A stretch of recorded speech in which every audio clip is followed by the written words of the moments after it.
Fur, que, le roi des lézards. Aoula oula. Aoula. Aoula oula. Aoula. Histoire. Raconte. Histoire. Raconte. Alors les enfants, ce soir, je vais vous raconter l'histoire de Fuqueque. Vous savez qui est Fuqueque? Non. Fuqueque, c'est le roi lézard. Au loin, une forêt verdoyante, une forêt luxuriante, avec de grands arbres partout. Dans cette forêt se trouve un village, un joli village. Eh bien, les enfants, tous les après-midi, ils vont s'amuser à la rivière. Mais dans ce village, il y a aussi beaucoup d'adultes, de parents. On les appelle les anciens. Dans ce village, les anciens sont très stricts à propos des interdits. Il ne faut pas faire, on ne doit pas dire, on ne doit pas toucher, on ne doit pas voir. Et il faut tout respecter. Mais surtout dans ce village, une chose étrange. Il y a une case qui est vide. Une case sans famille, sans enfants, sans maman, sans papa, sans bruit, sans animaux domestiques. Oh, pourquoi? Et tous les enfants ont des histoires à propos de cette case. Qu'est-ce qui est arrivé? Pourquoi elle est inhabitée? Ils ne comprennent pas. D'autant plus que pas loin du village, en bordure, habite une famille. La famille du petit Cam-Cam. Ils n'ont pas le droit de venir dans le village. Cam-Cam n'a pas le droit d'aller au village. Cam-Cam ne peut pas jouer à la rivière avec les autres enfants. Cam-Cam est triste. Mais pourquoi les enfants? Qu'est-ce qui est arrivé? Nous allons le découvrir maintenant. Alors, il y a très longtemps, les parents de Cam-Cam, un jour pendant la saison de pluie, avaient osé monter sur un avocat, couper un avocat. Vous savez bien, dans ce village, il y a beaucoup d'interdits. Et l'un des interdits était ne jamais monter sur un arbre pour couper un fruit. On ne mange que les fruits qui sont tombés par terre. Le papa de Cam-Cam n'avait pas respecté cet interdit. Et pour cette raison, ils ont été bannis du village. Envoyés très loin, ils n'ont plus le droit de vivre dans leur belle et jolie case dans le centre du village. C'est pour ça que Cam-Cam et sa famille vivent en bordure du village. C'est triste, c'est vrai, mais Cam-Cam a beaucoup de chance. Quand ses parents ne sont pas là, quand ils vont dans les plantations dans la journée, Cam-Cam a un ami spécial. Cet ami s'appelle Fuqueque. Fuqueque ne vient que dans la journée, quand il fait chaud, quand le soleil est à l'horizon, quand le village est vide, quand les oiseaux piaillent, quand les papillons s'envolent, quand les fleurs sont ouvertes et que les abeilles bitument. Quand Cam Cam est assis devant la petite et pauvre cave, quand Cam Cam est assis devant la petite, alors il voit de loin sa grosse queue qui avance, qui se balance à gauche, qui se balance à droite. Alors il voit de loin ses pattes musclées qui arrivent. Et vous savez qui c'est? C'est un gros lézard. Non, pas un lézard. C'est un komodo. Un gros varan. Un géant varan. Quand il est devant Cam Cam le petit, Cam Cam est comme une petite pierre. Il est devant Cam Cam le... Car vu que il a plus de 3 mètres, vu que il a une couleur verdâtre, jolie et ses écailles scintillent au soleil. Et vu que il s'approche et il s'assoit à côté de Cam Cam. Et Cam Cam le regarde en disant « Enfin, t'es là mon ami, je t'ai gardé. Je t'ai gardé des termites, je t'ai gardé des criquets de la veille que papa ramenait du champ. Maman les a grillés et je t'ai gardé un bol tout croustillant. » Et c'est ainsi que chaque fois qu'un que vient, il passe. Et c'est ainsi que chaque fois qu'un que vient, dit à jouer avec Cam Cam. Et zoup, il court dans la courette autour de la maison. Et zim, il monte. Ils vont jusqu'à la rivière, cachés dans le feuillage. Et vu que à chaque fois, il la Cam Cam sur son dos et sa queue balance, voum, et sa queue balance, voum, et sa queue va encore, zoom, zoom. Et vu que est content, il est très content. Cam Cam et vu que ont toujours de belles journées. Si ce n'est pas à la rivière, c'est dans la forêt. C'est autour de la case, c'est à la pourchasse des œufs de caille, de poules et de tous les autres petits insectes dans la forêt aux alentours. Cam Cam passe des journées splendides. Et vous savez quoi, mes enfants? Chaque soir, quand le soleil se couche, fut que le roi des lézards s'en va. Et il dit à chaque fois à Cam Cam, garde le secret, ne dis à personne. Mais Cam Cam est un enfant. Et Cam Cam, il aimerait bien que l'on connaisse un peu de son secret. Donc les soirs, quand ses parents rentrent et qu'ils sont autour du feu et que maman est en train de piler le couscous, Cam Cam lui raconte les aventures de que. Tout ce qu'il a fait dans la journée. Mais ses parents, ils ne sont pas sûrs. Ils pensent que Cam Cam a un ami imaginaire. Ils pensent que Cam Cam, quand il parle de que c'est probablement une fée. Probablement quelqu'un dans le village qui vient s'amuser avec lui et il ne veut pas en parler. Et alors, il le gronde en lui disant « Cam Cam, le chef du village nous a déjà interdit de venir dans le village. Le chef du village nous a interdit de nous approcher des autres habitants. S'il te plaît, ne t'approche jamais du village. S'il te plaît, ne joue pas avec les autres enfants. Car nous avons été punis et nous ne voulons pas avoir plus de problèmes. » Oui, maman, j'ai compris. Je ne peux pas me rapprocher du village, maman. Bien évidemment que je reste ici.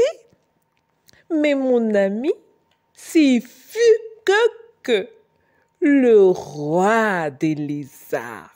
Oui, Cam Cam, j'ai compris. Mais je te demande encore, ne pars surtout pas au village. Et ainsi les jours passent, et les mois passèrent, Et tous les soirs, Cam Cam continuait de raconter ses aventures à ses parents. Et un jour, tristesse, car le village de Djombe est attaqué. Les villageois de Djombe sont tristes, car le village voisin, comme Cam, ils sont venus, ils ont décidé de conquérir Djombe. De grands guerriers sont arrivés et ils ont battu, ils ont combattu et ils ont brûlé. Ils ont mis à sang le village de Djombe. Tous les habitants sont tristes. Ils ont fui le village. Ils sont partis et ils ont battu. Ils se cachaient dans la forêt et certains se sont rapprochés de la maison de Cam Cam. Cam Cam n'avait jamais vu autant de personnes de sa vie. Maman, qu'est-ce qui se passe? Pourquoi ces gens? Pourquoi ici? On n'a pas le droit de leur parler. Et maman lui dit, le village est triste, le village est apeuré. Une chose triste est arrivée. On a attaqué notre village. Oh, pourquoi? Comment notre village? Nous vivons ici depuis. Cam Cam, mon enfant. Djombe, c'est notre village. Ton père et moi, nous avons été chassés parce que nous n'avons pas respecté l'une des règles du village.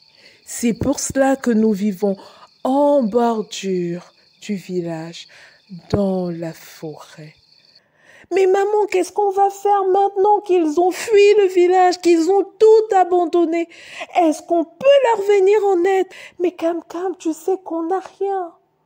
Mais Cam Cam, tu vois bien qu'on n'a qu'une petite case. On a une roue, une daba, on n'a rien pour chasser. Nous ne sommes même pas des guerriers, mon fils. Comment est-ce qu'on va les aider? Maman, je pense que je sais. Je pense que je connais quelqu'un qui peut nous aider. Mais comment ça, mon fils? Qu'est-ce que tu peux faire? Oh, mon ami. Mais quel ami, Cam Cam? Mon ami, je vais lui demander de nous sauver. Nous devons sauver Djombe. Nous ne pouvons pas laisser comme ça. Quel ami? C'est pas un ami imaginaire. Non, maman. Je vais lui en parler et nous allons voir. Ils ont dormi. Les villageois s'étaient abrités autour de leur maison. Le matin, Cam Cam leur dit, allez au loin, allez comme si vous alliez dans vos plantations.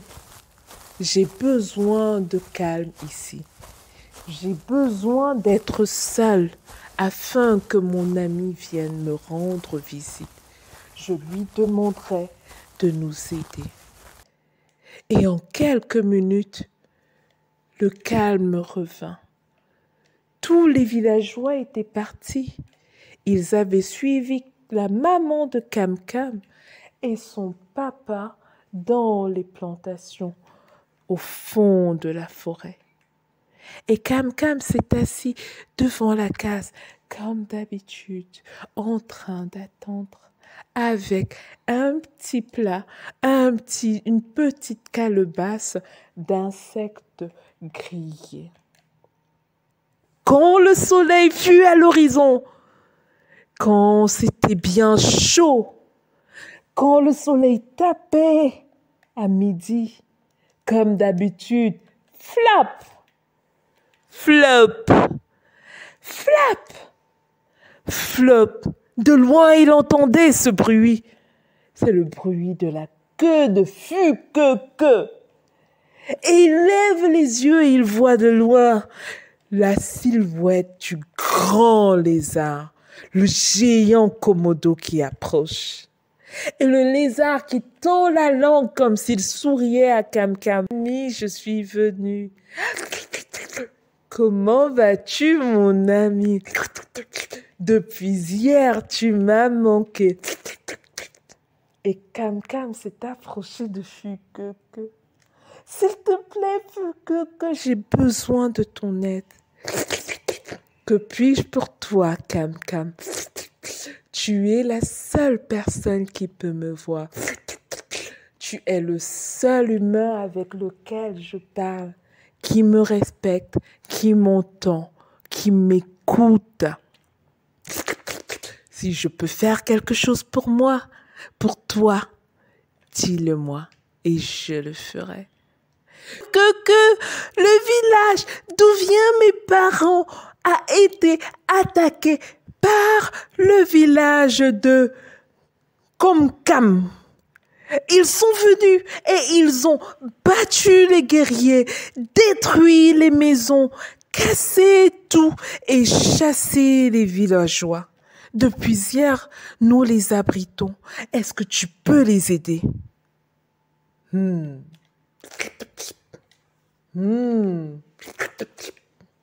Laisse-moi réfléchir. Je reviendrai demain. J'ai besoin de réfléchir à cela. Pourquoi devrais-je aider d'autres humains? Tu es le seul qui est gentil avec moi. Tu es le seul qui ne casse pas mes œufs, qui ne détruit pas mon peuple. Je reviendrai après réflexion. Que partit ce jour-là plus tôt que d'habitude. Et Cam Cam était inquiet. Il ne savait pas quoi dire à sa famille, au village, au roi, aux notables. Il leur avait promis une solution, mais il n'avait pas de solution pour le moment. Il resta, il avait confiance en son ami et il attendit. Et là, le soleil tomba et les habitants revinrent. Et pour la seconde nuit, ils s'abritèrent autour de la maison de Cam Cam. Le lendemain, le même manège recommença. Cam Cam leur dit « Vous devez partir tôt. Vous ne pouvez pas rester ici. J'ai besoin d'être seul pour accueillir mon ami. » Et tout le monde partit à l'aube avec les parents de Cam Cam, au loin dans la forêt. Et encore, quand le soleil fut à l'horizon, à midi, quand il est chaud, flip, flap, flip, flap. Ce son reconnaissable de loin, Cam Cam l'entendit. Et il leva la tête et il vit apparaître le Fuquequeu. Fuquequeu était là. Il avait répondu à la promesse. Il l'avait promis et il était là. Il vint. Il approcha. Salut mon ami Cam Cam. Je suis revenu comme je te l'avais promis. Ils commencèrent par jouer un petit peu. Et après, Fuquequeu lui dit, « Écoute, j'ai bien réfléchi et pour toi, je vais t'aider. J'essaierai de reconquérir votre village. » Ils passèrent la journée ensemble et Fuquequeu partit. Mais cette fois, il ne rentra pas dans sa tanière. Il alla dans la forêt. Il s'enfonça très loin dans la forêt. Mais cette nuit-là ne fut surtout pas calme. Au loin, on entendait des balafons, boum boum. On entendait des tambours, bam bam. On entendait des bruits, on entendait des cris. On entendait les animaux de la forêt. Jamais une nuit n'avait été aussi bruyante. Jamais une nuit n'avait été aussi assourdissante. Personne ne put dormir. Mais au petit matin,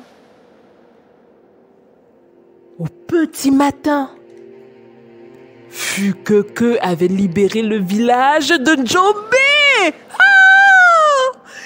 Fukeke avait libéré le village et tous les guerriers de Komkam avaient fui. Fukeke était venu avec les animaux de la forêt. Avec lui le lion, avec lui l'éléphant, avec lui la girafe, avec lui le porc-épic, la souris et tous les autres animaux étaient venus.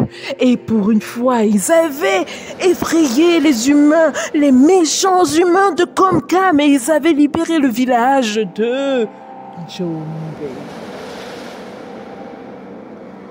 Au petit matin, les habitants se rendirent compte que leur village était libre, était vide. Plus de méchants guerriers, plus de méchants conquérants. Et ils coururent et ils portaient sur leur dos. Ils portaient les guerriers de Njombe portaient sur leur dos Kam-Kam. Fukeke, Fukeke, Fukeke, Fukeke a libéré le village. Il a libéré le village. Il a libéré le village. C'est ce que chantaient les habitants. Ce son retentissait partout. Fukeke, Fukeke. Et il y eut une gigantesque, une magnifique grande fête. Le roi convoqua Kam-Kam dans la chefferie. Le roi autorisa les parents de Kam-Kam à revenir dans leur jolie case au village. Le roi consacra Fukeke, le roi des lézards. Il a maintenant la position d'un totem. Fin de l'histoire.